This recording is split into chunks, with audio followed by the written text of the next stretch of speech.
ਸਤਿ ਸ਼੍ਰੀ ਅਕਾਲ ਜੀ। ਤੁਸੀਂ ਪ੍ਰਾਈਮ ਏਸ਼ੀਆ ਟੈਲੀਵਿਜ਼ਨ ਦੇਖ ਰਹੇ ਹੋ। ਦੋਸਤੋ, ਮੈਂ ਹਾਂ ਸਵਰਨ ਸਿੰਘ ਟਹਿਣਾ ਤੇ ਹਰ ਰੋਜ਼ ਦੀ ਤਰ੍ਹਾਂ ਹੀ ਪ੍ਰੋਗਰਾਮ ਖਬਰ ਦੀ ਖਬਰ ਲੈ ਕੇ ਹਾਜ਼ਰ ਹਾਂ। ਪਹਿਲੀ ਵੱਡੀ ਖਬਰ ਦੇ ਬਾਰੇ ਜਾਣ ਤੋਂ ਪਹਿਲਾਂ ਪੰਜਾਬ ਦੇ ਮੌਸਮ ਦੀ ਹਾਲ ਬਿਆਨੀ। ਲੰਘੇ ਕੱਲ੍ਹ ਪੰਜਾਬ ਦੇ ਵਿੱਚ 41 ਡਿਗਰੀ ਤੱਕ ਤਾਪਮਾਨ ਰਿਹਾ। ਮੌਸਮ ਵਿਭਾਗ ਦਾ ਅੰਦਾਜ਼ਾ ਇਹ ਹੈ ਕਿ ਅੱਜ ਯਾਨੀ ਕਿ 1 ਮਈ ਨੂੰ ਪੰਜਾਬ ਦੇ ਕੁਝ ਹਿੱਸਿਆਂ ਦੇ ਵਿੱਚ ਛਿੱਟੇ ਪੈ ਸਕਦੇ ਆ। ਅੰਦਾਜ਼ਾ ਕੱਲ੍ਹ ਦਾ ਵੀ ਸੀ, ਯਾਨੀ ਕਿ 30 ਅਪ੍ਰੈਲ ਨੂੰ ਮੀਂਹ ਕਈ ਥਾਵਾਂ 'ਤੇ ਪੈਣਾ, ਪਰ ਬਠਿੰਡੇ ਤੇ ਆਲੇ ਦੁਆਲੇ ਦੇ ਕੁਝ ਕੁ ਖੇਤਰਾਂ ਦੇ ਵਿੱਚ ਹਨੇਰੀ ਜੀ ਚੱਲੀ ਆ। ਉਹ ਕਾਲੀ ਘਟਾ ਜੀ ਛਾਈ ਹੈ, ਬਦਲੀ ਜੀ, ਪਰ ਵਰੀ ਨਹੀਂ ਉਸ ਤਰੀਕੇ ਦੇ ਨਾਲ ਜਿਵੇਂ ਕਿ ਭਵਿੱਖਬਾਣੀ ਕੀਤੀ ਗਈ ਸੀ। ਪਰ ਅੱਜ ਕੀ ਹੋਊਗਾ ਇਹਦੇ ਬਾਬਤ ਆਥਣ ਤੱਕ ਮੁਕੰਮਲ ਜਾਣਕਾਰੀ ਦੇਵਾਂਗੇ। ਵੈਸੇ ਦਿੱਲੀ ਦੇ ਬਾਰਡਰਾਂ ਦੇ ਉੱਤੇ 42-43 ਡਿਗਰੀ ਤੱਕ ਟੈਂਪਰੇਚਰ ਪਹੁੰਚ ਗਿਆ। ਪੰਜਾਬ ਦੇ ਵਿੱਚ ਇੱਕਦਮ ਗਰਮੀ ਨੇ ਜ਼ੋਰ ਫੜਿਆ, ਇਸ ਕਰਕੇ ਲੋਕ ਆਵਾਜ਼ਾਰ ਆ। ਹਾਲੇ ਹੋਰ ਗਰਮੀ ਪੈਣੀ ਆ, ਆਵਾਜ਼ਾਰੀ ਹੋਰ ਵਧੂਗੀ। ਪਰ ਇਹ ਉਹ ਵੇਲਾ ਜਦੋਂ ਦੁਪਹਿਰ ਦੇ ਵੇਲੇ ਲੋਕ ਬਾਜ਼ਾਰਾਂ ਦੇ ਵੱਲ ਭੱਜਦੇ ਆ, ਕਿਉਂਕਿ 5-5:30 ਵਜੇ ਤੋਂ ਬਾਅਦ ਸੜਕਾਂ ਸੁੰਨੀਆਂ। ਪੰਜਾਬ ਦੇ ਵਿੱਚ ਕਰਫਿਊ ਸ਼ੁਰੂ ਹੋ ਜਾਂਦਾ। ਇਸ ਕਰਕੇ ਭਾਵੇਂ ਕਿਸੇ ਨੇ ਸਬਜ਼ੀ ਲੈਣੀ ਹੋਵੇ ਤੇ ਭਾਵੇਂ ਰਾਸ਼ਨ, ਭਾਵੇਂ ਦੁੱਧ ਲੈਣਾ ਹੋਵੇ ਤੇ ਭਾਵੇਂ ਕੋਈ ਹੋਰ ਸਮਾਨ, ਇਸ ਕਰਕੇ ਇੱਕਦਮ 4:30-5 ਵਜੇ ਤੱਕ ਜਦੋਂ ਤਿੱਖੜ ਧੁੱਪ ਹੁੰਦੀ ਹੈ, ਉਦੋਂ ਲੋਕ ਦੁਕਾਨਾਂ ਵੱਲ ਟੁੱਟ ਕੇ ਪੈਂਦੇ ਆ ਵੀ ਹੁਣ ਤੋਂ ਕੁਝ ਕੁ ਮਿੰਟਾਂ ਬਾਅਦ ਤਾਂ ਦੁਕਾਨਾਂ ਬੰਦ ਹੋ ਜਾਣੀਆਂ। ਜੋ ਕੁਝ ਲੈ ਸਕਦੇ ਹਾਂ ਉਹ ਛੇਤੀ ਛੇਤੀ ਆਪਾਂ ਹਾਸਲ ਕਰ ਲਈਏ। ਉਸ ਤੋਂ ਅਗਲੀ ਗੱਲ ਇਹ ਆ ਕਿ ਭਾਰਤ ਦੇ ਵਿੱਚ ਕਰੋਨਾ ਮਹਾਮਾਰੀ ਸਿਖਰ ਦੇ ਉੱਤੇ ਆ। 4.25 ਲੱਖ ਦੇ ਕਰੀਬ ਕੇਸ ਲੰਘੇ ਕੱਲ੍ਹ ਭਾਰਤ ਦੇ ਵਿੱਚ ਆਏ ਆ।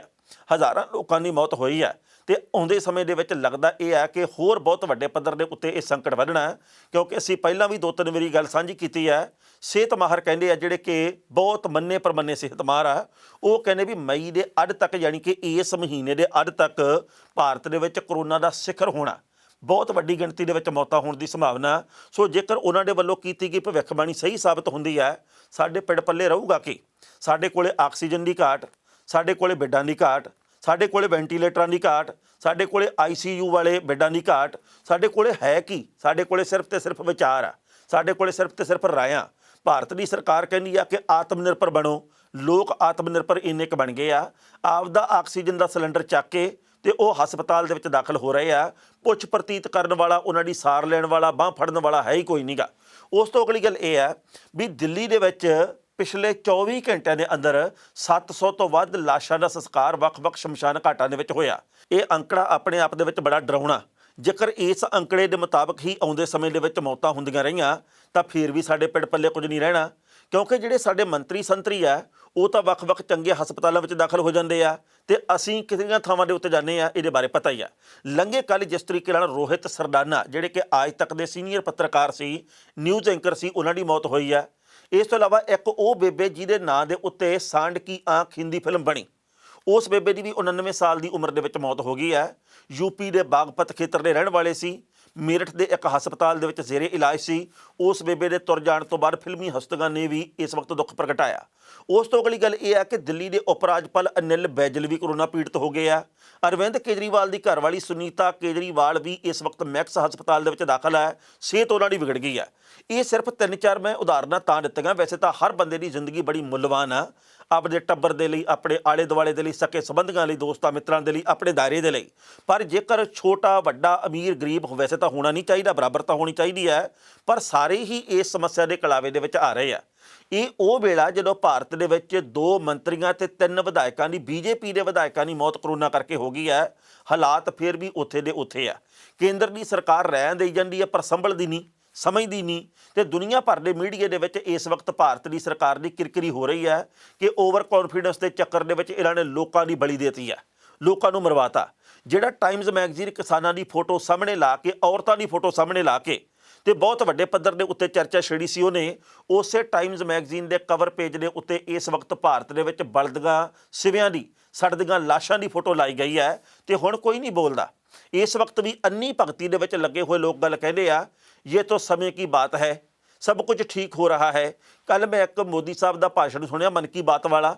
ਉਹ ਕਹਿੰਦੇ ਜੀ ਕਿ ਭਾਰਤ में केस लगातार गिरावट की तरफ जा रहे हैं, ਜਦ ਕਿ ਇਹ ਤਾਂ ਨੂੰ ਜਾ ਰਹੇ ਆ, ਉਹ ਕਹਿੰਦੇ ਠਾਹ ਨੂੰ ਜਾ ਰਹੇ ਆ। ਪਤਾ ਨਹੀਂ ਸੱਚਾਈ ਕਦੋਂ ਸਾਹਮਣੇ ਆਊਗੀ ਇਹਨਾਂ ਦੇ ਤੇ ਪਤਾ ਨਹੀਂ ਕਦੋਂ ਸੱਚ ਬੋਲਿਆ ਜਾਊਗਾ। ਪਰ ਪਹਿਲਾਂ ਦਿੱਲੀ ਦੇ ਵਿੱਚ ਜੋ ਕੁਝ ਹੋ ਰਿਹਾ, ਜਿਵੇਂ ਸਿਵੇ ਬਲ ਰਹੇ ਆ, ਜਿਵੇਂ ਵੇਟਿੰਗ ਚੱਲਦੀ ਆ, ਜਿਵੇਂ ਟੋਕਨ ਸਿਸਟਮ ਦੇ ਆਧਾਰ ਦੇ ਉੱਤੇ ਤੁਸੀਂ ਪਰਿਵਾਰਕ ਮੈਂਬਰ ਦਾ ਸੰਸਕਾਰ ਕਰਨ ਦੇ ਲਈ ਉਡੀਕ ਕਰਦੇ ਆ, ਉਹਦਾ ਵੇਰਵਾ ਤੇ ਬਾਅਦ ਵਿੱਚ ਕਰਾਂਗੇ ਟਿੱਪਣੀ। ਦਿੱਲੀ ਦੇ ਵੱਖ-ਵੱਖ ਇਲਾਕਿਆਂ ਦੇ ਵਿੱਚ 24 ਘੰਟਿਆਂ ਦੌਰਾਨ ਕੋਰੋਨਾ ਨਾਲ ਮੌਤਾਂ ਦੇ ਬਾਅਦ 702 ਲਾਸ਼ਾਂ ਦਾ ਅੰਤਿਮ ਸੰਸਕਾਰ ਕੀਤਾ ਗਿਆ। ਦਿੱਲੀ ਦੇ ਵਿੱਚ 700 ਤੋਂ ਵੱਧ ਲਾਸ਼ਾਂ ਨੂੰ ਦਿੱਲੀ ਦੇ ਵੱਖ-ਵੱਖ ਸ਼ਮਸ਼ਾਨ ਘਾਟਾਂ ਦੇ ਵਿੱਚ ਅੱਗ ਦੇ ਹਵਾਲੇ ਕੀਤਾ ਗਿਆ। ਦਿੱਲੀ ਦੇ ਵਿੱਚ ਪਿਛਲੇ ਦਿਨੀਂ 702 ਲਾਸ਼ਾਂ ਤੋਂ ਬਾਅਦ ਕਈ ਤਰ੍ਹਾਂ ਦੇ ਨਵੇਂ ਸਵਾਲ ਖੜੇ ਹੋ ਗਏ ਨੇ, ਜਿਹਦੇ ਵਿੱਚ ਦੱਖਣੀ ਦਿੱਲੀ ਦੀਆਂ 329 ਲਾਸ਼ਾਂ ਸਨ, ਉੱਤਰੀ ਦਿੱਲੀ ਦੀਆਂ 310 ਤੇ ਪੂਰਬੀ ਦਿੱਲੀ ਦੇ ਵਿੱਚ 63 ਲਾਸ਼ਾਂ ਦਾ ਸੰਸਕਾਰ ਕੀਤਾ ਗਿਆ। ਇੱਥੇ ਵੀ ਦੱਸਣਾ ਬਣਦਾ ਹੈ ਕਿ ਇਸ ਮਾਮਲੇ ਦੇ ਉੱਤੇ ਹੁਣ ਕਈ ਤਰ੍ਹਾਂ ਦੀਆਂ ਵਿਚਾਰ ਚਰਚਾਵਾਂ ਛਿੜੀਆਂ ਨੇ। ਕੁਝ ਕੁ ਲੋਕਾਂ ਦਾ ਇਹ ਕਹਿਣਾ ਕਿ ਇਹ ਅੰਕੜਾ ਗਲਤ ਹੈ ਤੇ ਕੁਝ ਕੁ ਲੋਕਾਂ ਦਾ ਕਹਿਣਾ ਕਿ ਸਹੀ ਹੈ। ਦਿੱਲੀ ਦੇ ਵਿੱਚ ਪਿਛਲੇ ਦਿਨੀਂ 26,000 ਦੇ ਕਰੀਬ ਨਵੇਂ ਕੇਸ 24 ਘੰਟਿਆਂ ਦੇ ਵਿੱਚ ਆਏ ਤੇ ਇਸ ਵਕਤ ਪੀੜਤਾਂ ਦੀ ਗਿਣਤੀ 1 ਲੱਖ ਤੋਂ ਵੱਧ ਹੋ ਗਈ ਹੈ। ਸਿਹਤ ਵਿਭਾਗ ਦੇ ਮੈਡੀਕਲ ਬੁਲੇਟਿਨ ਦੇ ਮੁਤਾਬਕ ਇਸ ਸਮੇਂ ਰਾਜਧਾਨੀ ਦੇ ਵਿੱਚ 60,000 ਤੋਂ ਵੱਧ ਲੋਕ ਹੋਮ ਆਈਸੋਲੇਸ਼ਨ ਦੇ ਵਿੱਚ ਨੇ। 24 ਘੰਟਿਆਂ ਦੌਰਾਨ 20,000 ਤੋਂ ਵੱਧ ਲੋਕ ਵੱਖ-ਵੱਖ ਹਸਪਤਾਲਾਂ ਦੇ ਵਿੱਚੋਂ ਡਿਸਚਾਰਜ ਕੀਤੇ ਗਏ।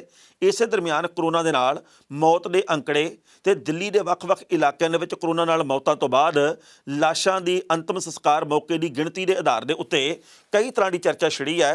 ਕੁਝ ਕੁ ਲੋਕਾਂ ਦਾ ਕਹਿਣਾ ਸਰਕਾਰਾਂ ਦੇ ਵੱਲੋਂ ਲੋਕਾਂ ਨੂੰ ਡਰਾਉਣ ਦੇ ਲਈ ਇਹ ਅੰਕੜੇ ਪੇਸ਼ ਕੀਤੇ ਜਾ ਰਹੇ ਨੇ, ਪਰ ਕੁਝ ਕੁ ਲੋਕਾਂ ਦਾ ਕਹਿਣਾ ਹਾਲਾਤ ਜਿਵੇਂ ਬਦਤਰ ਹੋਏ ਨੇ ਉਸ ਦੇ ਮੱਦੇਨਜ਼ਰ ਸੰਭਵ ਹੈ ਕਿ ਇੰਨੀ ਵੱਡੀ ਗਿਣਤੀ ਦੇ ਵਿੱਚ ਲੋਕਾਂ ਦੀ ਮੌਤ ਹੋ ਰਹੀ ਹੋਵੇ। ਇਸ ਖਬਰ ਦੇ ਉੱਤੇ ਟਿੱਪਣੀ ਕਰਦਿਆਂ ਦੋਸਤੋ ਪਹਿਲੀ ਗੱਲ ਤਾਂ ਅਸੀਂ ਕਹਾਂਗੇ ਇਹ ਮੰਨਣਾ ਜਾਂ ਨਾ ਮੰਨਣਾ ਸਾਡੀ ਆਪੋ ਆਪਣੀ ਮਰਜ਼ੀ ਹੈ ਕਿ ਕਰੋਨਾ ਹੈ ਜਾਂ ਨਹੀਂ, ਪਰ ਇਹ ਗੱਲ ਜ਼ਰੂਰ ਆ ਵੀ ਜਿਸ ਤਰੀਕੇ ਦੇ ਨਾਲ ਲੋਕ ਕਰੋਨਾ ਪੀੜਤ ਹੋ ਰਹੇ ਆ ਉਸ ਤੋਂ ਬਾਅਦ ਜਿਹੜੇ ਬੰਦੇ ਨੇ ਆਪਦੇ ਪਿੰਡੇ ਦੇ ਉੱਤੇ ਸਭ ਕੁਝ ਹੰਢਾਇਆ ਉਹੀ ਜਾਣਦਾ।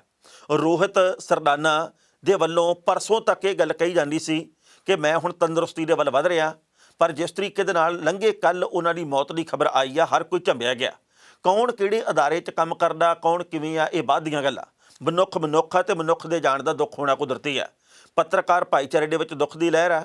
ਇਹ ਉਹ ਵੇਲਾ ਜਦੋਂ ਬੀਜੇਪੀ ਦੇ 2 ਮੰਤਰੀ ਤੇ 3 ਵਿਧਾਇਕ ਕਰੋਨਾ ਦੀ ਭੇਟ ਚੜ੍ਹ ਚੁੱਕੇ ਆ, ਜਿਵੇਂ ਕਿ ਮੈਂ ਮੁੱਢ ਦੇ ਵਿੱਚ ਗੱਲ ਕਹੀ ਹੈ, ਪਰ ਇਸ ਦੇ ਬਾਵਜੂਦ ਬੀਜੇਪੀ ਦੇ ਵੱਲੋਂ ਸਬਕ ਨਹੀਂ ਸਿੱਖਿਆ ਗਿਆ। ਵੇਲਾ ਰਹਿੰਦਿਆਂ ਕੋਈ ਉਦਮ ਨਹੀਂ ਕੀਤਾ ਗਿਆ। ਦੁੱਖ ਇਸ ਗੱਲ ਦੇ ਉੱਤੇ ਬਹੁਤ ਹੁੰਦਾ ਵੀ ਬੀਜੇਪੀ ਦੇ ਵੱਲੋਂ ਆਪ ਹੀ ਨਿਯਮਾਂ ਦੀ ਉਲੰਘਣਾ ਕਿਵੇਂ ਕੀਤੀ ਗਈ ਹੈ। ਇੱਕ ਹੋਰ ਬੜੀ ਮਹੱਤਵਪੂਰਨ ਗੱਲ ਹੈ, ਲੰਘੇ ਕੱਲ੍ਹ ਸੁਪਰੀਮ ਕੋਰਟ ਦੇ ਵੱਲੋਂ ਤੇ ਦਿੱਲੀ ਹਾਈ ਕੋਰਟ ਦੇ ਵੱਲੋਂ ਕੇਂਦਰ ਦੀ ਸਰਕਾਰ ਨੂੰ ਝਾੜ ਪਾਈ ਗਈ ਹੈ। ਸੁਪਰੀਮ ਕੋਰਟ ਦੇ ਵੱਲੋਂ ਇਹ ਸਵਾਲ ਕੀਤਾ ਗਿਆ ਕੇਂਦਰ ਦੀ ਸਰਕਾਰ ਨੂੰ ਵੀ ਤੁਸੀਂ 100% ਵੈਕਸੀਨ ਆਪ ਕਿਉਂ ਨਹੀਂ ਖਰੀਦਦੇ, ਤੁਸੀਂ ਇਹ ਗੱਲ ਕਿਉਂ ਕਹਿੰਦੇ ਆ ਨਿੱਜੀ ਕੰਪਨੀਆਂ ਨੂੰ ਵੀ ਸਿੱਧੀ ਤੁਸੀਂ ਸੂਬਿਆਂ ਦੇ ਵਿੱਚ ਸਪਲਾਈ ਦਿਓ। ਇਹ ਕਿਹੜੇ ਕਾਰਨ ਆ ਵੀ ਦਿੱਲੀ ਦੇ ਵਿੱਚ ਜਾਂ ਹੋਰ ਵੱਖ-ਵੱਖ ਸੂਬਿਆਂ ਦੇ ਵਿੱਚ ਨਿੱਜੀ ਹਸਪਤਾਲਾਂ ਦੇ ਵਿੱਚ ਹੋਰ ਭਾਅ ਹੋਵੇ ਕਰੋਨਾ ਵੈਕਸੀਨ ਦਾ, ਕੇਂਦਰ ਦੇ ਲਈ ਹੋਰ ਹੋਵੇ ਤੇ ਜਿਹੜੇ ਵੱਖ-ਵੱਖ ਸੂਬੇ ਆ ਜਿਹੜੇ ਉਹਨਾਂ ਵਾਸਤੇ ਹੋਰ ਹੋਵੇ ਤੇ ਨਿੱਜੀ ਹਸਪਤਾਲਾਂ ਵਾਸਤੇ ਹੋਰ ਹੋਵੇ। ਇੱਕੋ ਟੀਕੇ ਦੀ ਕੀਮਤ 3 ਆਧਾਰ ਦੇ ਉੱਤੇ ਕਿਉਂ ਤੈਅ ਕੀਤੀ ਜਾਂਦੀ ਹੈ? ਤੇ ਨਾਲ ਹੀ ਬੜਾ ਮਹੱਤਵਪੂਰਨ ਸਵਾਲ ਕੀਤਾ ਗਿਆ ਕਿ ਭਾਰਤ ਦੇ ਵਿੱਚ ਅਨਪੜ੍ਹ ਲੋਕਾਂ ਦੀ ਘਾਟ ਨਹੀਂ ਆ, ਜਿਨ੍ਹਾਂ ਨੂੰ ਨਾ ਤਾਂ ਨੈੱਟ ਦੇ ਪੈਕ ਦਾ ਪਤਾ ਤੇ ਨਾ ਹੀ ਉਹਨਾਂ ਦੇ ਕੋਲੇ ਸਮਾਰਟਫੋਨ ਆ। ਉਹ ਵਿਚਾਰੇ ਆਪਦੀ ਕਿਵੇਂ ਵੈਕਸੀਨੇਸ਼ਨ ਦੇ ਲਈ ਤੇ ਰਜਿਸਟ੍ਰੇਸ਼ਨ ਕਰਵਾਉਣਗੇ, ਇਹਦੇ ਬਾਬਤ ਜਾਣਕਾਰੀ ਦਿਓ। ਅਨਪੜ੍ਹ ਲੋਕਾਂ ਦੇ ਲਈ ਤੁਸੀਂ ਕੀ ਪ੍ਰਬੰਧ ਕੀਤਾ? ਟੀਕਾਕਰਨ ਮੁਹਿੰਮ ਦੇ ਲਈ ਤੁਸੀਂ ਕੀ ਨੀਤੀ ਉਲੀਕੀ ਹੈ? ਇਹ ਸਵਾਲ ਕੀਤੇ ਗਏ ਆ। ਕੇਂਦਰ ਦੀ ਸਰਕਾਰ ਨੇ ਸ਼ਾਇਦ ਇਸ ਮੁਤਲਕ ਕੋਈ ਉੱਤਰ ਨਹੀਂ ਦੇਣਾ, ਪਰ ਉੱਤਰ ਦੇਣਾ ਚਾਹੀਦਾ। ਦਿੱਲੀ ਹਾਈ ਕੋਰਟ ਨੇ ਕੇਂਦਰ ਦੀ ਸਰਕਾਰ ਨੂੰ ਝਾੜ ਪਾਈ ਹੈ ਵੀ ਤੁਸੀਂ ਇਸ ਮਾਮਲੇ ਦੇ ਉੱਤੇ ਫੇਲ ਸਾਬਤ ਹੋਏ ਆ, ਤੁਹਾਡੀ ਸਰਕਾਰ ਨਿਖਿੱਧ ਸਾਬਤ ਹੋਈ ਹੈ, ਤੁਸੀਂ ਲੋਕਾਂ ਦੇ ਲਈ ਕੱਖ ਨਹੀਂ ਕੀਤਾਗਾ, ਤੁਸੀਂ ਇਹਨੂੰ ਹਲਕੇ ਜਿਹੇ ਰੂਪ ਦੇ ਵਿੱਚ ਲਿਆ ਤੇ ਲੋਕਾਂ ਦੀਆਂ ਲਾਸ਼ਾਂ ਇਸ ਵਕਤ ਸੜ ਰਹੀਆਂ। ਇਹ ਵੀ ਪਤਾ ਲੱਗਾ ਵੀ ਬਹੁਤ ਵੱਡੇ ਪੱਧਰ ਦੇ ਉੱਤੇ ਵਕੀਲ ਆ ਜਿਹੜੇ ਉਹ ਵੀ ਕਰੋਨਾ ਪੀੜਤ ਹੋਏ ਆ। ਇਸ ਕਰਕੇ ਅਦਾਲਤਾਂ ਦਾ ਫਿਕਰ ਇਸ ਕਰਕੇ ਵੱਧ ਗਿਆ ਵੀ ਜਦੋਂ ਪੂਰੇ ਦੇਸ਼ ਨੂੰ ਕਲਾਵੇ ਦੇ ਵਿੱਚ ਲੈ ਲਿਆ, ਦੁਨੀਆ ਪ੍ਰਭਾਵਿਤ ਹੋਈ ਹੈ। ਇਸ ਕਰਕੇ ਸਾਡੀ ਵੀ ਇਸ ਵਕਤ ਸੰਕਟ ਦੀ ਘੜੀ ਹੈ ਤੇ ਕੇਂਦਰ ਦੀ ਸਰਕਾਰ ਨੂੰ ਕੁਝ ਨਾ ਕੁਝ ਕਰਨਾ ਚਾਹੀਦਾ। ਮੈਂ ਇਸ ਗੱਲ ਦੇ ਉੱਤੇ ਹਮੇਸ਼ਾ ਦੁਖੀ ਹੁੰਦਾ ਵੀ ਭਾਰਤ ਦੇ ਲੋਕਾਂ ਨੇ ਵੀ ਕਦੇ ਸੁਜੱਗ ਹੋ ਕੇ ਵੱਖ-ਵੱਖ ਨੇਤਾਵਾਂ ਨੂੰ ਸਵਾਲ ਨਹੀਂ ਕੀਤੇ ਤੇ ਨੇਤਾਵਾਂ ਨੇ ਵੀ ਕਈ ਵਾਰ ਜਿੱਤਣ ਤੋਂ ਬਾਅਦ ਕਈ ਵਾਰ ਲੋਕਾਂ ਨੂੰ ਚੂੰਡਣ ਤੋਂ ਬਾਅਦ ਵੀ ਮਸਲੇ ਦਾ ਹੱਲ ਨਹੀਂ ਕੱਢਿਆ ਗਾ। ਉਹ ਮੁੱਢਲੀਆਂ ਸਹੂਲਤਾਂ ਮਿਲੀਆਂ ਨਹੀਂ ਕਦੇ ਜਿਹੜੀਆਂ ਮਿਲਣੀਆਂ ਚਾਹੀਦੀਆਂ ਸੀ। 70 ਸਾਲ ਦੇ ਵਿੱਚ ਸਾਨੂੰ ਕੀ ਸਿਹਤ ਸਹੂਲਤਾਂ ਦੇ ਰੂਪ 'ਚ ਨਸੀਬ ਹੋਇਆ, ਸਿੱਖਿਆ ਦੇ ਮਾਮਲੇ 'ਚ ਨਸੀਬ ਹੋਇਆ, ਇਹਦੇ ਬਾਬਤ ਆਪਾਂ ਸਾਰਾ ਕੁਝ ਜਾਣਦੇ ਹਾਂ। ਸੋ ਇਸ ਵਕਤ ਸੰਕਟ ਦੀ ਘੜੀ ਹੈ। ਵੱਖ-ਵੱਖ ਦੇਸ਼ਾਂ ਦੇ ਵੱਲੋਂ ਭਾਰਤ ਦੀ ਮਦਦ ਕੀਤੀ ਜਾ ਰਹੀ ਹੈ। ਭਾਰਤ ਦੀ ਉਹ ਸਰਕਾਰ ਜਿਹੜੀ ਆਪਣੇ ਲੋਕਾਂ ਨੂੰ ਕਹਿੰਦੀ ਆ ਆਤਮ ਨਿਰਭਰ ਬਣੋ ਤੇ ਆਪ ਇਸ ਕਦਰ ਆਤਮ ਨਿਰਭਰ ਨਹੀਂ ਬਣ ਸਕੀ, ਜਿਹੜੀ ਵੱਖ-ਵੱਖ ਦੇਸ਼ਾਂ ਨੂੰ ਜਿਹੜੇ ਕਿ ਮਦਦ ਕਰਨ ਦੇ ਚਾਹਵਾਨ ਆ ਉਹਨਾਂ ਨੂੰ ਕਵੇ ਜੀ ਕਿ ਨਹੀਂ ਸਾਨੂੰ ਲੋੜ ਨਹੀਂ, ਸਾਡੇ ਕੋਲ ਸਭ ਕੁਝ ਹੈਗਾ। ਅਸੀਂ ਉਹ ਲੋਕ ਆ ਜਿਹੜੇ ਕਿ ਆਪਦੀ ਮਦਦ ਆਪ ਵੀ ਕਰਦੇ ਆ ਤੇ ਹੋਰਨਾਂ ਦੀ ਵੀ ਕਰਦੇ ਆ। ਪਰ ਇਸ ਵਕਤ ਦੁਨੀਆ ਦੇ ਵਿੱਚ ਵਸਦੇ ਹਰ ਵਿਅਕਤੀ ਨੂੰ ਭਾਰਤ ਦੇ ਵਿੱਚ ਜੋ ਕੁਝ ਹੋ ਵਾਪਰ ਰਿਹਾ ਉਹਦੇ ਉੱਤੇ ਦੁੱਖ ਆ, ਉਹਦੇ ਉੱਤੇ ਚਿੰਤਾ ਦਾ ਪ੍ਰਗਟਾਵਾ ਹੋ ਰਿਹਾ ਤੇ ਇਸ ਵਕਤ ਅੰਨੀ ਭਗਤੀ ਵਾਲੇ ਲੋਕ ਫਿਰ ਉਹੀ ਗੱਲਾਂ ਕਰ ਰਹੇ ਆ। ਮੈਂ ਕੱਲ ਕੁਝ ਕੁ ਲੋਕਾਂ ਦੇ ਵਿਚਾਰ ਪੜ੍ਹੇ, ਉਹ ਕਹਿੰਦੇ ਜੀ ਮੋਦੀ ਸਾਹਿਬ ਹੈ ਤਾਂ ਲੋਕ ਬਚ ਰਹੇ ਹੈ ਵਰਨਾ ਬਹੁਤ ਬੜੀ ਗਿਣਤੀ ਵਿੱਚ ਮਰਤੇ, ਯਾਨੀ ਕਿ ਹਾਲੇ ਵੀ ਉਹਨਾਂ ਨੂੰ ਬਹੁਤ ਘੱਟ ਗਿਣਤੀ ਦੇ ਵਿੱਚ ਮਰਦੇ ਜਾਪਦੇ ਆ। ਇਹ ਉਹ ਵੇਲਾ ਜਦੋਂ ਕਿ ਬੰਦਾ ਇਹ ਸੋਚਦਾ ਵੀ ਪਤਾ ਨਹੀਂ ਮੈਂ ਕੱਲ੍ਹ ਦਾ ਸਾਹ ਲੈਣਾ ਕਿ ਨਹੀਂ। ਇਹ ਉਹ ਵੇਲਾ ਜਦੋਂ ਕਰੋਨਾ ਵੈਕਸੀਨ ਦੀ ਬਲੈਕ ਹੋ ਰਹੀ ਆ। ਇਹ ਉਹ ਵੇਲਾ ਜਦੋਂ ਸਿਲੰਡਰ 4-5 ਗੁਣਾ ਮਹਿੰਗਾ ਵਿਕ ਰਿਹਾ। ਪਰ ਇਸੇ ਦਰਮਿਆਨ ਕੁਝ ਕੁ ਚੰਗੇ ਲੋਕ ਵੀ ਆ, ਕੁਝ ਕੁ ਚੰਗੇ ਲੋਕਾਂ ਦੀਆਂ ਉਦਾਹਰਨਾਂ ਦੇਣੀਆਂ ਬਣਦੀਆਂ। ਮੈਂ ਹਰ ਰੋਜ਼ ਦੀ ਇਹ ਬੇਨਤੀ ਕਰਦਾ ਵੀ ਸਾਰੇ ਹੀ ਆਪਣੇ ਵੱਲੋਂ ਘੱਟ ਵੱਧ ਯੋਗਦਾਨ ਪਾਓ। ਸਰਕਾਰਾਂ ਨੂੰ ਛੱਡ ਕੇ ਉਹਨਾਂ ਨੇ ਕੱਖ ਨਹੀਂ ਕਰਨਾ, ਆਪਾਂ ਨੂੰ ਕੁਝ ਨਾ ਕੁਝ ਕਰਨਾ ਪੈਣਾ। ਇੱਕ ਭੋਪਾਲ ਦੇ ਵਿੱਚ ਮੁਸਲਿਮ ਭਾਈਚਾਰੇ ਦਾ ਵਿਅਕਤੀ ਹੈ ਜਿਹਦਾ ਨਾਂ ਹੈਗਾ ਜਾਵੇਦ। ਉਹ ਆਟੋ ਰਿਕਸ਼ਾ ਚਲਾਉਂਦਾ ਤੇ ਦਿਨ ਦਾ 2 ਤੋਂ ਲੈ ਕੇ 350 ਰੁਪਈਆ ਕਮਾਉਂਦਾ। ਪਰ ਜਦੋਂ ਹੁਣ ਉਹਨੇ ਦੇਖਿਆ ਕਿ ਮੇਰੇ ਆਪਣੇ ਜਾਂ ਹੋਰ ਗਲੀ ਗੁਆਂਢ ਦੇ ਵਿੱਚ ਲੋਕ ਆਕਸੀਜਨ ਨੂੰ ਤਰਸ ਰਹੇ ਆ ਤੇ ਜਿਹੜੇ ਲੋਕ ਬਿਮਾਰ ਆ ਉਹਨਾਂ ਨੂੰ ਹਸਪਤਾਲ ਦੇ ਵਿੱਚ ਲਿਜਾਣ ਦੇ ਲਈ ਐਂਬੂਲੈਂਸ ਦੀ ਸਹੂਲਤ ਵੀ ਨਹੀਂ, ਉਹਨੇ ਆਪਦੀ ਘਰਵਾਲੀ ਦੇ ਗਹਿਣੇ ਵੇਚ ਕੇ, ਉਹਨੇ ਕਾਂਟੇ ਵੇਚ ਕੇ, ਉਹਦਾ ਟੂਮ ਛੱਲਾ ਸਾਰਾ ਕੁਝ ਵੇਚ ਕੇ ਤੇ ਆਪਣੇ ਇਸ ਆਟੋ ਨੂੰ ਮਿੰਨੀ ਐਂਬੂਲੈਂਸ ਬਣਾ ਲਿਆ। ਇਹਦੇ ਵਿੱਚ ਆਕਸੀਜਨ ਦਾ ਸਿਲੰਡਰ ਲਾਇਆ, ਇਹਨੂੰ ਸੈਨੀਟਾਈਜ਼ ਕੀਤਾ, ਇਹਦੇ ਵਿੱਚ ਬਾਕੀ ਸਾਰਾ ਕੁਝ ਪ੍ਰਬੰਧ ਕੀਤਾ ਤਾਂ ਜੋ ਮਰੀਜ਼ ਨੂੰ ਇੱਕ ਤੋਂ ਦੂਜੇ ਥਾਂ ਤੱਕ ਲਿਆਂਦਾ ਜਾ ਸਕੇ। ਤੇਲ ਪਾਣੀ ਦਾ ਪ੍ਰਬੰਧ ਵੀ ਉਹ ਆਪਦੇ ਕੋਲੋਂ ਕਰਦਾ, ਉਹਨਾਂ ਦੇ ਲਈ ਆਕਸੀਜਨ ਦਾ ਪ੍ਰਬੰਧ ਵੀ ਕੋਲੋਂ ਕਰਦਾ ਤੇ ਕਿਸੇ ਮਰੀਜ਼ ਤੋਂ ਉਹਨੇ 1 ਰੁਪਈਆ ਨਹੀਂ ਲਿਆ। ਇਹ ਉਹ ਵੇਲਾ ਜਦੋਂ ਕੁਝ ਕੁ ਲੋਕ ਕਮਾਈ ਕਰ ਰਹੇ ਆ 3-3 4-4 5-5 ਗੁਣਾ ਸਿਲੰਡਰ ਮਹਿੰਗੇ ਕਰਕੇ, ਪਰ ਕੁਝ ਕੁ ਲੋਕ ਇਹੋ ਜਿਹੇ ਜਿਹੜੇ ਸਾਰਾ ਕੁਝ ਵੇਚ ਕੇ ਲੋਕਾਂ ਦੀ ਮਦਦ ਦੇ ਵਿੱਚ ਜੁਟੇ ਹੋਏ ਆ। ਪੱਛਮੀ ਬੰਗਾਲ ਦੇ ਵਿੱਚ ਕੀ ਬਣੂਗਾ ਇਹਦੇ ਬਾਬਤ ਪੰਜਾਬ ਦੇ ਵਿੱਚ ਸ਼ਰਤਾਂ ਲੱਗ ਪਈਆਂ। ਉਹਦਾ ਕਾਰਨ ਇਹ ਹੈ ਸ਼ਰਤਾਂ ਲੱਗਣ ਦਾ ਕਿਉਂਕਿ ਕਿਸਾਨ ਆਗੂਆਂ ਦੇ ਵੱਲੋਂ ਪੱਛਮੀ ਬੰਗਾਲ ਦੇ ਵਿੱਚ ਜਾ ਕੇ ਵੱਖ-ਵੱਖ ਪੜਾਵਾਂ ਦੇ ਵਿੱਚ ਚੋਣ ਪ੍ਰਚਾਰ ਕੀਤਾ ਗਿਆ। ਉਹਨਾਂ ਨੇ ਪ੍ਰਚਾਰ ਇਹ ਕੀਤਾ ਵੀ ਬੀਜੇਪੀ ਨੂੰ ਵੋਟ ਨਾ ਪਾਓ, ਹੋਰ ਜਿਹਨੂੰ ਮਰਜ਼ੀ ਪਾਓ, ਕਿਉਂਕਿ ਬੀਜੇਪੀ ਹੈ ਜਿਹੜੀ ਉਹ ਲੋਕਤੰਤਰ ਦਾ ਘਾਣ ਕਰਨ ਵਾਲੀ ਪਾਰਟੀ ਹੈ। ਕਿਸਾਨ ਆਗੂਆਂ ਨੇ ਸਮੇਂ-ਸਮੇਂ ਤੇ ਇਹ ਗੱਲ ਕਹੀ ਹੈ। ਹੁਣ ਇਸ ਗੱਲ ਦੇ ਉੱਤੇ ਚਰਚਾ ਚੱਲ ਰਹੀ ਹੈ ਵੀ ਕੀ ਬੀਜੇਪੀ ਹਾਰੂ ਜਾਂ ਨਹੀਂ ਪੱਛਮੀ ਬੰਗਾਲ ਦੇ ਵਿੱਚ। ਬਾਕੀ 4 ਸੂਬਿਆਂ ਦੀ ਗੱਲ ਹੋਵੇ ਨਾ ਹੋਵੇ, ਸਭ ਦਾ ਧਿਆਨ ਪੱਛਮੀ ਬੰਗਾਲ ਦੇ ਉੱਤੇ ਕੇਂਦਰਿਤ ਹੈ ਕਿਉਂਕਿ ਇਹ ਇੱਕ ਵੱਡਾ ਸੂਬਾ। ਉਸ ਤੋਂ ਅਗਲੀ ਗੱਲ ਇਹ ਹੈਗੀ ਆ ਵੀ ਜਿਸ ਤਰੀਕੇ ਦੇ ਨਾਲ ਪੰਜਾਬ ਦੇ ਵਿੱਚ ਲੱਖ ਰੁਪਏ ਦੀ ਸ਼ਰਤ ਬਠਿੰਡੇ ਦੇ ਵਿੱਚ ਲੱਗਣ ਦੀ ਖਬਰ ਆਈ ਹੈ। ਇੱਕ ਜਣੇ ਨੇ ਕਿਹਾ ਜੀ ਕਿ ਬੀਜੇਪੀ ਜਿੱਤੂਗੀ, ਦੂਜੇ ਨੇ ਕਿਹਾ ਜੀ ਕਿ ਪੱਛਮੀ ਬੰਗਾਲ ਦੇ ਵਿੱਚ ਮਮਤਾ ਬੈਨਰਜੀ ਦੀ ਸਰਕਾਰ ਬਣੂਗੀ। ਲੱਖ ਰੁਪਏ ਦੀ ਸ਼ਰਤ ਲੱਗ ਗਈ। ਹੁਣ ਤੋਂ ਕੁਝ ਘੰਟੇ ਬਾਅਦ ਇੱਕ ਨੇ ਲੱਖ ਹਾਰ ਜਾਣਾ, ਇੱਕ ਨੇ ਲੱਖ ਜਿੱਤ ਜਾਣਾ। ਕੌਣ ਜਿੱਤੂ ਤੇ ਕੌਣ ਹਾਰੂ ਹੁਣ ਤੋਂ ਕੁਝ ਘੰਟਿਆਂ ਬਾਅਦ ਪਤਾ ਲੱਗ ਜਾਣਾ ਕਿਉਂਕਿ 2 ਮਈ ਨੂੰ 5 ਸੂਬਿਆਂ ਦੇ ਚੋਣ ਨਤੀਜੇ ਆਉਣੇ ਆ। ਪਰ ਜਿਸ ਤਰੀਕੇ ਦੇ ਨਾਲ ਐਗਜ਼ਿਟ ਪੋਲ ਦੇ ਨਤੀਜੇ ਸਾਹਮਣੇ ਆਏ ਆ, ਉਹਦੇ ਤੋਂ ਬਾਅਦ ਬੀਜੇਪੀ ਦੀ ਚਿੰਤਾ ਦੇ ਵਿੱਚ ਵਾਧਾ ਜ਼ਰੂਰ ਹੋਇਆ। ਬੀਜੇਪੀ ਨੇ ਦਿਨ ਰਾਤ ਇੱਕ ਕਰਤਾ ਔਰਤ ਨੂੰ ਹਰਾਉਣ ਦੇ ਲਈ, ਪੱਛਮੀ ਬੰਗਾਲ ਦੀ ਮੁੱਖ ਮੰਤਰੀ ਨੂੰ ਹਰਾਉਣ ਦੇ ਲਈ। ਇਉਂ ਲੱਗਦਾ ਸੀ ਵੀ ਅਸੀਂ ਭਾਰਤ ਦੇ ਪ੍ਰਧਾਨ ਮੰਤਰੀ ਸਾਹਿਬ ਨੂੰ ਚੁਣੇ ਹੀ ਇਸ ਕਰਕੇ ਆ ਵੀ ਪੱਛਮੀ ਬੰਗਾਲ ਜਿੱਤਣਾ, ਆਪਾਂ ਜਿਵੇਂ ਮਰਜ਼ੀ ਹੋ ਜੇ। ਲੋਕਾਂ ਦੇ ਵਿੱਚੋਂ ਕੁਝ ਕੁ ਲੋਕ ਆ ਜਿਹੜੇ ਕਿ ਸਿਰ ਤੋਂ ਕੰਮ ਲੈਣ ਵਾਲੇ ਆ, ਉਹ ਇਹ ਗੱਲ ਸੋਚਦੇ ਆ ਕਿ ਪ੍ਰਧਾਨ ਮੰਤਰੀ ਸਾਹਿਬ ਦਾ ਰੁਤਬਾ ਬੜਾ ਉੱਚਾ ਸੁੱਚਾ ਹੁੰਦਾ। ਉਹਨਾਂ ਨੂੰ ਇੱਕ ਸੂਬਾ ਜਿੱਤਣ ਦੇ ਲਈ ਇੰਨੀਆਂ ਰੈਲੀਆਂ ਦੇ ਵੱਲ ਧਿਆਨ ਕੇਂਦਰਿਤ ਨਹੀਂ ਕਰਨਾ ਚਾਹੀਦਾ। ਉਹਨਾਂ ਨੇ ਪੂਰਾ ਭਾਰਤ ਜਿੱਤਿਆ ਹੁੰਦਾ। ਇਸ ਕਰਕੇ ਸਮੁੱਚੇ ਭਾਰਤ ਦੀ ਖੈਰ ਸੁੱਖ ਮਨਾਉਣੀ ਚਾਹੀਦੀ ਹੈ ਤੇ ਸਮੁੱਚੇ ਭਾਰਤ ਦੇ ਉਹਨਾਂ ਨੂੰ ਕੰਮ ਕਰਨਾ ਚਾਹੀਦਾ, ਨਾ ਕਿ ਜਿਹੜੇ ਸੂਬੇ ਦੇ ਵਿੱਚ ਸਰਕਾਰ ਹੈ ਨਹੀਂ ਉੱਥੇ ਬਣਾਉਣ ਦੇ ਲਈ ਉਲੰਘਣਾ ਕੀਤੀ ਜਾਵੇ ਕਰੋਨਾ ਨਿਯਮਾਂ ਦੀ ਵੀ। ਲੱਖਾਂ ਦੀਆਂ ਰੈਲੀਆਂ ਕਰਕੇ ਇਹ ਗੱਲ ਕਹੀ ਜਾਵੇ ਕਿ आज तो इतना इकट्ठ देखकर मेरा मन गदगद हो गया, इतना बड़ा इकट्ठ तो मैंने पिछले लंबे समय में देखा नहीं था। एक पासे कहने इकट्ठ करना नहीं, दूजे पासे कहने मन गदगद हो गया। तो फिर करोना किने फैलाया होया? भगती करने वाले कहने भी ये बीजेपी ने नहीं फैलाया, पर सब नूं सारा कुछ दिसदा ही है जेकर अखां ठीक होण तां। पर जिस तरीके दे नाल एग्जिट पोल के नतीजे आए आ, वो कहने भी ममता बनर्जी की सरकार तीजी वार बनने की पूरी संभावना। हालांकि इनू तीर मनना या तुक्का मनना ये कुछ घंटिया बाद पता लग जाना भी चानन की है। पर उन्होंने ये गल की पेशकारी की है 80% चोण अंकड़ियां दे विच, एग्जिट पोल के अंकड़ियां दे विच कि बीजेपी नूं पिछली वार के मुकाबलतन सीटां वध मिल रही। पश्चिमी बंगाल के तृणमूल कांग्रेस नूं पिछली वार के मुकाबलतन सीटां घट मिल रही, पर इस दे बावजूद ममता बनर्जी तीजी वार मुख्यमंत्री बनने दे विच कामयाब होगी। ये हुण वक्त दसूगा भी अंदाजे सही है कि गलत। जिहदा अंदाज़ा ठीक ठीक जे रह गया उन्हें कहना जी आपां इउं ही दसदे हुंदे, पहलां ही दस देईदा। पहलां इस रिपोर्ट का वेरवा ते बाद विच करांगे टिप्पणी। 5 सूबिਆਂ ਦੀਆਂ ਚੋਣਾਂ ਦੇ ਵਿੱਚ ਬੀਜੇਪੀ ਨੂੰ ਵੱਡਾ ਝਟਕਾ ਲੱਗ ਸਕਦਾ ਹੈ।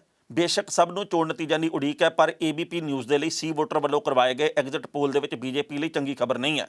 ਐਗਜ਼ਿਟ ਪੋਲ ਦੇ ਮੁਤਾਬਕ ਅਹਿਮ ਸੂਬੇ ਪੱਛਮੀ ਬੰਗਾਲ ਤੇ ਤਾਮਿਲਨਾਡੂ ਦੇ ਵਿੱਚ ਬੀਜੇਪੀ ਨੂੰ ਵੱਡਾ ਝਟਕਾ ਲੱਗ ਰਿਹਾ। 5 ਸੂਬਿਆਂ ਦੇ ਵਿੱਚ ਚੋਣ ਨਤੀਜਿਆਂ ਦਾ ਐਲਾਨ 2 ਮਈ ਨੂੰ ਯਾਨੀ ਕਿ ਕੁਝ ਕੁ ਘੰਟਿਆਂ ਬਾਅਦ ਹੋਣਾ। ਇਸੇ ਲਈ ABP ਨਿਊਜ਼ ਲਈ ਸੀ ਵੋਟਰ ਨੇ ਐਗਜ਼ਿਟ ਪੋਲ ਕੀਤਾ। ਸਰਵੇਖਣ ਦੇ ਮੁਤਾਬਕ ਪੱਛਮੀ ਬੰਗਾਲ ਦੇ ਵਿੱਚ ਮਮਤਾ ਬੈਨਰਜੀ ਦੀ ਪਾਰਟੀ TMC ਨੂੰ 2016 ਦੀਆਂ ਚੋਣਾਂ ਦੇ ਮੁਕਾਬਲਤਨ ਕੁਝ ਕੁ ਨੁਕਸਾਨ ਜ਼ਰੂਰ ਹੋ ਰਿਹਾ, ਪਰ ਇੱਕ ਵਾਰ ਉਹ ਫਿਰ ਸੱਤਾ ਦੇ ਵਿੱਚ ਵਾਪਸੀ ਕਰਨਗੇ।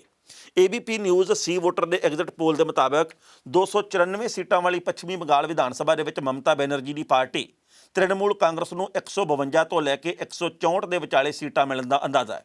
ਸੂਬੇ ਦੇ ਵਿੱਚ ਕਿਸੇ ਵੀ ਪਾਰਟੀ ਜਾਂ ਗੱਠਜੋੜ ਨੂੰ ਸਰਕਾਰ ਬਣਾਉਣ ਦੇ ਲਈ 148 ਸੀਟਾਂ ਦੀ ਲੋੜ ਹੈ।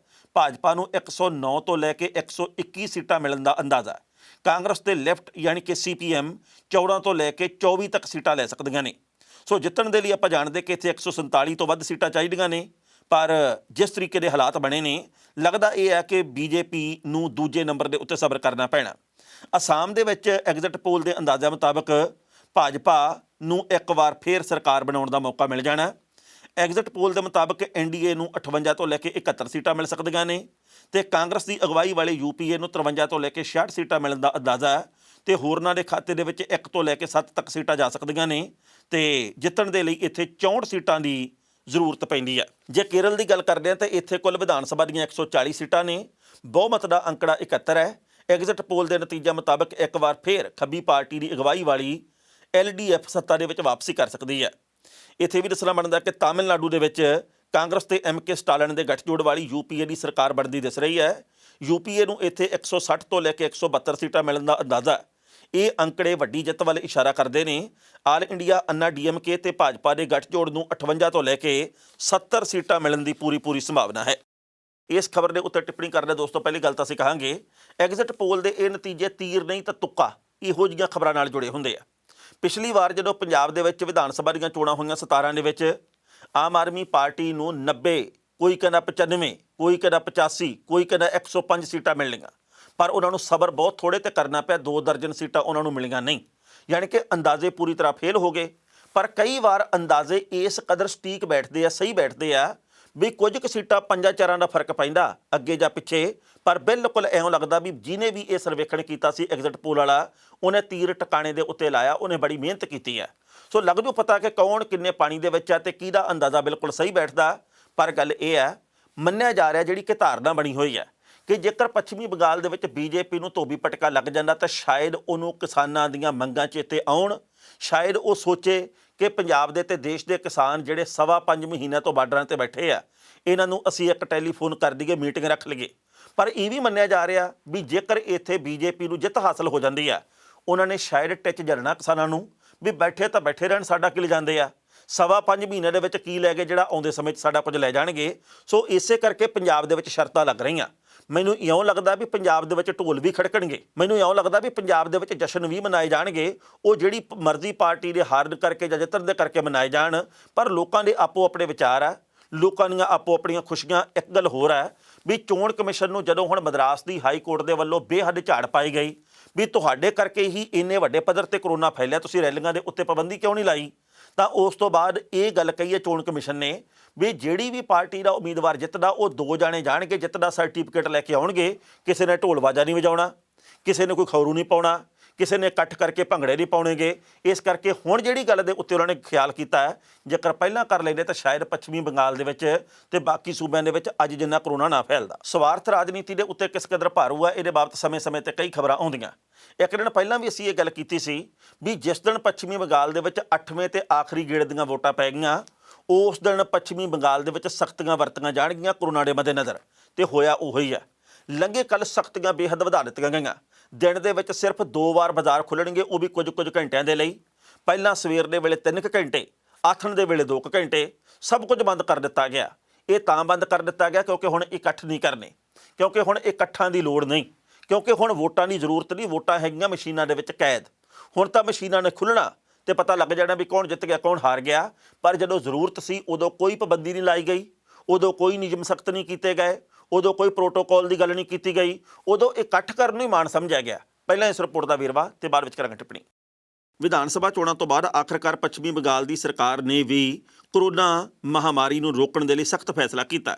ਸੂਬਾ ਸਰਕਾਰ ਨੇ ਸ਼ੁੱਕਰਵਾਰ ਨੂੰ ਬੰਗਾਲ ਦੇ ਵਿੱਚ ਸਾਰੀਆਂ ਜਨਤਕ ਥਾਵਾਂ ਅਗਲੇ ਆਦੇਸ਼ਾਂ ਤੱਕ ਬੰਦ ਰੱਖਣ ਦਾ ਫੈਸਲਾ ਕੀਤਾ ਹੈ। ਇਸ ਦੌਰਾਨ ਜਨਤਕ ਤੇ ਸੱਭਿਆਚਾਰਕ ਜਮਾਵੜਿਆਂ ਦੇ ਉੱਤੇ ਵੀ ਰੋਕ ਲੱਗੀ ਰਹੇਗੀ। ਬੰਗਾਲ ਦੇ ਵਿੱਚ ਜਿਹੜੀਆਂ ਚੀਜ਼ਾਂ ਦੇ ਉੱਤੇ ਪਾਬੰਦੀ ਲਾਈ ਗਈ ਆ, ਉਹਦੇ ਵਿੱਚ ਸਾਰੇ ਸ਼ਾਪਿੰਗ ਕੰਪਲੈਕਸ ਬੰਦ ਕਰ ਦਿੱਤੇ ਗਏ ਨੇ। Mall, beauty parlour, cinema hall, restaurant, bar, sports complex, gym, spa ਤੇ ਸਵਿਮਿੰਗ ਪੂਲ ਬੰਦ ਰਹਿਣਗੇ। ਸੱਭਿਆਚਾਰਕ, ਸਮਾਜਿਕ, ਧਾਰਮਿਕ ਤੇ ਹੋਰ ਖੇਤਰਾਂ ਦੇ ਵਿੱਚ ਇਕੱਠਾਂ ਦੇ ਉੱਤੇ ਰੋਕ ਲਾ ਦਿੱਤੀ ਗਈ ਹੈ। ਜਿੱਤ ਦੀਆਂ ਰੈਲੀਆਂ ਦੌਰਾਨ ਚੋਣ ਕਮਿਸ਼ਨ ਦੀਆਂ ਗਾਈਡਲਾਈਨਾਂ ਦਾ ਪਾਲਣਾ ਕਰਨਾ ਪਵੇਗਾ।